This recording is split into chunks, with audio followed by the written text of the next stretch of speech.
Hello guys, it's Sunday update po tayo dito sa ating Ampalaya Plus at upang magpasalamat sa kanilang mga bunga na na-harvest natin kahapon guys at meron na konti-konti guys na na-harvest. Nakatatlong harvest na po tayo dito guys sa ating Ampalaya Plus ng tag 10 kilo. Ayan. So, ayan guys, ang pag-aalaga po ng ampalaya, bigyan ko kayo ng tip. Pag yung guys, umaga, pag nasinagan yung bunga niya ay kumikintab, ibig sabihin yan ay good in good yan, health, nasa magandang kondisyon yung tanim mo guys na ampalaya. Ayan. At umpisa na silang guys. Shout out ligit ay padak nga Manalon dito Pilipinas bayaning OFW na Manalon nandito sa Spain, sa Palma de Mallorca, Spain. At gusto kong ipakita sa inyo yung mga tanim kong gulay. At ito ang aking kalabasa, guys. Baliktarin ko na para hindi kayo magsawa sa pagmumukha ko, guys. Yan ang ating ampalaya. At dumako naman tayo sa ating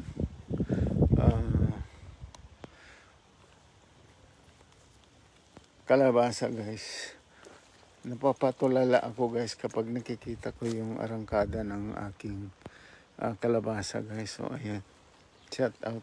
Ang daming bulaklak guys. So ayan, bulaklak. Ang daming bulaklak dyan sa loob. Pero hindi ko pa po pwedeng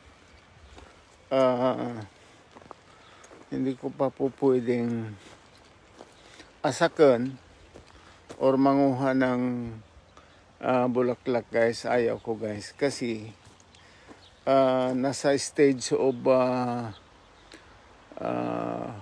cross pollination pa lang sila guys. Kailangan kasi yung bulaklak na tignan nyo yung mga bees guys. Ayan. Kapag maraming ganyan guys, bees, yung ibig sabihin maganda guys kasi sila yung nag cross pollinate sa mga bunga. Ayan guys. Ayan. Pakita ko sa inyo guys yung malaking bunga na guys. Ayan. So in 1 month time, sa mga September guys tayo. Sa September ako mag-umpisa guys. Ayan. Kamangha-mangha talaga yung guys, yung kanilang pinapakitang magandang guys, anong tawag dyan, basta yun na yun.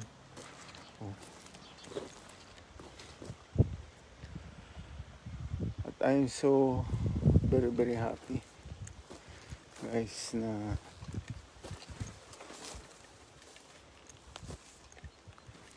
kung halimbawa man na maganda yung kinalabasan nito guys, ay pwede tayong bumili ng bagong iPhone 16. Pero lang yun guys, pangarap pa lang yun. Ang daming ano guys. Depende sa kinalabasan ng bunga. Kung makapagbunga lahat ito ng kasi 185 na puno na may tagdalawa bawat grupo ng sa puno may mga 3, 2, 4 na puno. Kung makapagbunga ng tag-5 o 185 na guys, sabihin natin mga 250 na puno talaga ito. Kung bunga ng 5 bawat puno, so 25 times 5 is 1,250. Oh, ayun guys. Na tag 1 euro. So, di 1,500. Kung makapagbunga sila ng sobra-sobra pa dyan, so ibig sabihin ay maganda ang kinalabasan.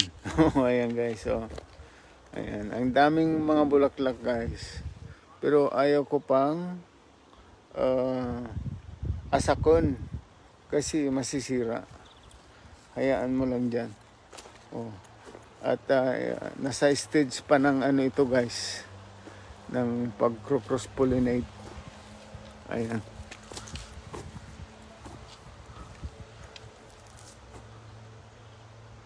Hello bro, shout out kay bro Arturo de Benicia Nitor. Ata bro, ato iti karabasak. Daman ti karabasak ta kwa. Kung kwintaak no manote maapit ko. Ato bro, sigurado ato yan. Nalawalawag ato yan bro, nga majag talon ditan. Makaulaw tagtalon ditan. Dito'y kat kwa. At pa iti kaparyak bro. Da paryakin karabasa lang, timula. So hanggang dito na lang tayo guys, kasi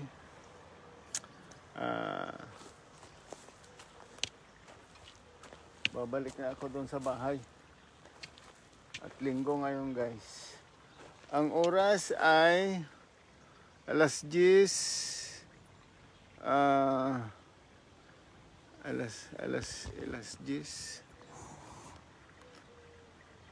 alas 10:13 guys ng umaga. At may papatubig ako guys. Ayan yung mga hose ko. Pinapatubigan ko para So that's all, and I love you all.